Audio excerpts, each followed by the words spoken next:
Alors dans la vidéo précédente, on avait vu le code minimal à mettre pour faire tourner un serveur. Donc maintenant, on va voir comment on apporte le framework Express pour la création de l'API. Mais avant d'aller plus loin, je vais corriger une petite erreur. Donc je m'en suis rendu compte pendant le montage. Donc là, je marque importer le package HTTP Node.js pour créer le serveur. Donc en réalité, c'est pas ça. J'importe le package HTTP de Node.js pour avoir les outils pour créer le serveur. Car le serveur, on le crée ici, là, avec http.create-server. Dedans, je mets l'app et ça va dans la variable serveur. Et après, le serveur écoute les requêtes sur le port grâce à la méthode .listen sur le port 3000. Donc, ce que je voulais montrer aussi, c'est que lorsque tu mets ta souris, par exemple ici sur HTTP, là, tu as Visual Studio Code qui t'affiche différentes informations. Donc là, on peut voir qu'il y a marqué module HTTP, import HTTP. Là, je le fais sur app. Donc là, sur cette, il ne se passe rien parce que le framework Express n'a pas encore été importé. Là, je le mets sur serveur. Voilà. Donc, on a quand même des informations qui s'affichent. Hein. Là, je suis sur serveur. Là, je suis sur listen. OK. Et à noter ce que l'on importe. Là, en plus, j'ai dit dans la vidéo précédente, ce ne sont pas des bibliothèques JavaScript car Node.js est écrit en C++.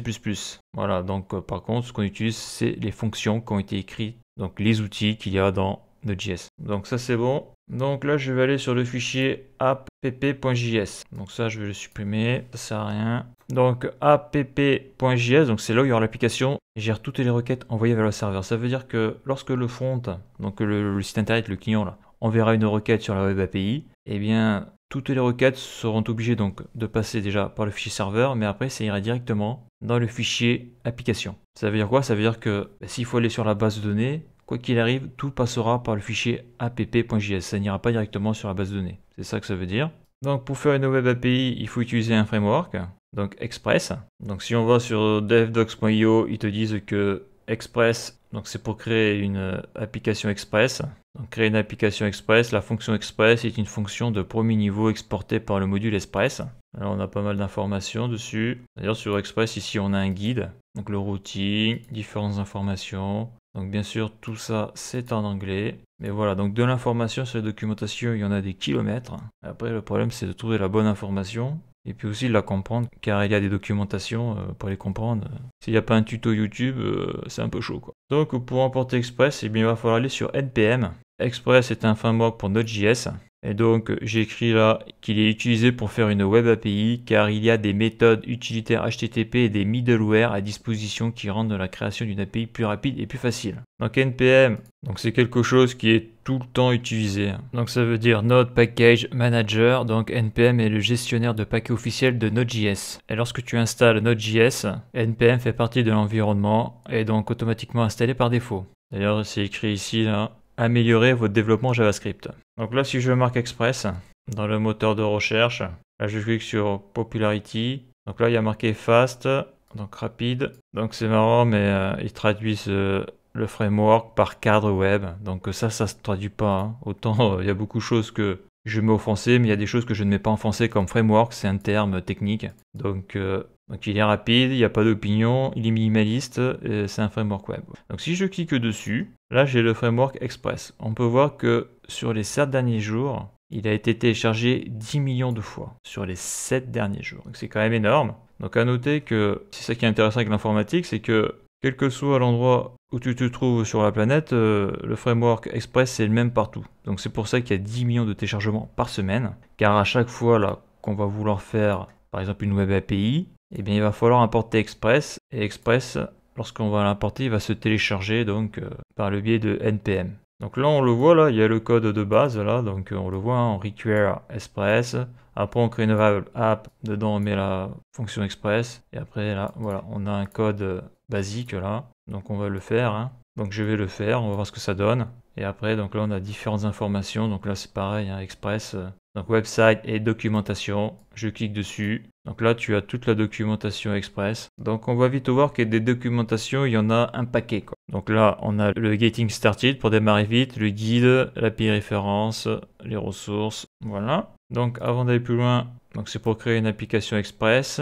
Ok. Donc la première chose à faire, donc c'est importation de Express. Donc pour pouvoir l'importer, on avait vu le code là, donc il faut faire const express égale require express. Donc là, bien sûr, il faut mettre des parenthèses. Donc là, ce que je fais, là, ça va pas marcher parce que j'ai pas importé les paquets, là. CTRL S. Donc là, si je mets ma souris dessus, il affiche ça, ok, d'accord. Donc là, ce que je vais montrer, là, avant de l'importer, là, réellement, là, donc package.json, on voit qu'actuellement, je n'ai installé aucune dépendance. Car tout ce que j'ai utilisé pour le moment au niveau des fonctions, ça vient de Node.js. Mais là, il faut que j'installe le framework Express. Donc pour installer le framework Express, donc c'est marqué dans la documentation, hein, sur npm express, je descends, il y a marqué installation, et ils disent qu'il faut faire npm install express. Donc là, je vais le faire npm install express. Donc là, ça montre déjà que si tu veux faire une web API, il faut que tu sois connecté sur Internet. Voilà, donc là, je suis sur le fichier package.json et on va voir que après l'installation, une dépendance va se rajouter ici. Donc là, je mets Express avec 2 S, je clique sur Entrée, et là, l'installation est en train de se faire, en tout cas, il est en train de télécharger. Et là, on voit que je viens d'installer ma première dépendance sur le fichier package.json qui est Express, c'est la version 4.17.1. Donc c'est pour ça que dans Git ignore, on met le dossier node module à ignorer pour surtout ne pas l'envoyer sur GitHub, parce que là, un nouveau dossier vient de se créer, c'est node module. D'ailleurs, on voit qu'il est au niveau de la couleur d'écriture différente des autres dossiers, car ceux-là sont vraiment enregistrés sur Git.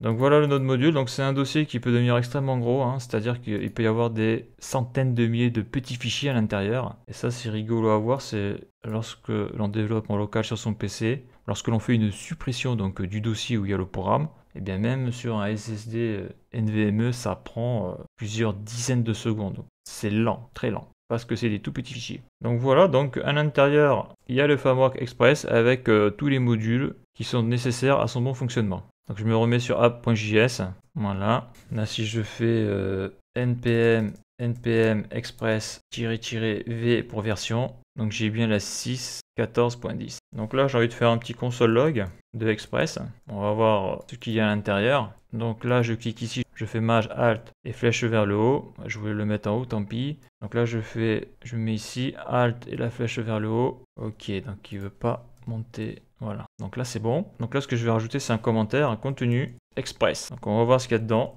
dans la variable. CTRL S.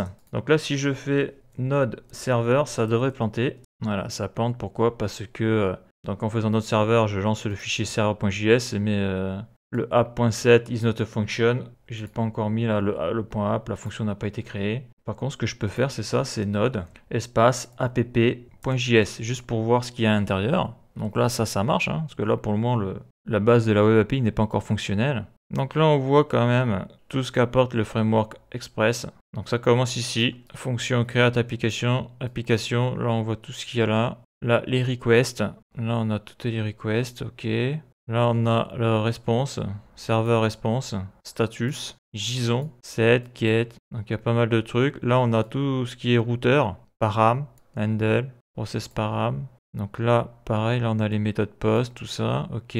Et voilà, donc là en gros si tu veux connaître à fond le framework Express, ben, il faut étudier tout ça quoi. Donc c'est là on voit aussi que l'informatique c'est impossible de tout comprendre ou de tout savoir parce que c'est trop vaste, trop vaste. Les documentations, c'est des kilomètres de pages, c'est affreux quoi. Voilà, donc là j'ai importé donc Express, maintenant je vais pouvoir créer l'application. Donc pour créer une application Express, je vais faire const app égale Express, voilà la fonction Express, voilà. Donc là, tant que j'y suis, j'ai envie, CTRL-C, qu'est-ce qu'il y a dedans? Moi j'ai envie de voir ce qu'il y a dedans. Donc là, je fais CTRL-C, CTRL-V, et là je fais CTRL-V. Donc pour éviter qu'il y ait trop de trucs affichés à l'écran, ça je vais le désactiver, donc je sélectionne et je fais CTRL/, CTRL-S, et là je fais node app.js. Donc qu'est-ce qu'il y a dans cette variable app? En tout cas, on voit que j'appelle la fonction Express. Donc contenu app, donc je ne me suis pas trompé, c'est bon. Donc voilà ce qu'il y a à l'intérieur. Il y a pas mal de trucs. Pass, ok. Put, en gros c'est ce qu'on a vu un peu avant. Hein. Cache, engine, setting, voilà. Donc à noter que si je fais app.js, bien sûr ça ne marche pas. Hein. Il faut que je précise que c'est Node qui doit lancer app.js. Ça, je voulais le mettre parce que c'est quand même intéressant de jamais l'oublier. C'est pareil, hein, quand je vais utiliser npm, eh bien je ne vais pas mettre Node, je mettrai npm devant. Voilà, c'est ça que je voulais rajouter. Donc ça c'est bon. Donc avant d'aller plus loin, ce qu'il faut faire là, c'est faire l'exportation de l'app. Donc exportation de app.js. Donc pour pouvoir y accéder depuis un autre fichier. Voilà. C'est-à-dire qu'à chaque fois quand je ferai des fichiers comme ça, donc c'est toujours la même structure. Donc on fait les importations, différentes importations. Donc après on fait les variables, tout ça. Et avant de mettre le code là au milieu là de l'app, eh bien il va falloir faire module.export égale app. Voilà. Ça, sans ça, les autres fichiers ne pourront pas accéder à l'application. Donc là si je mets ma souris dessus, on voit ce qu'il y a écrit là. Voilà. Donc ça c'est hyper important. Donc ça j'en ai parlé à point 7, on l'avait vu dans la vidéo précédente. Donc ça attribue le nom du paramètre à la valeur et ça set le port. Donc set c'est réglé. Donc c'est ici, set le port, donc c'est là, donc ça c'est une méthode express. Voilà. Et donc après on va voir le app.use, mais ça on va le voir dans la prochaine vidéo.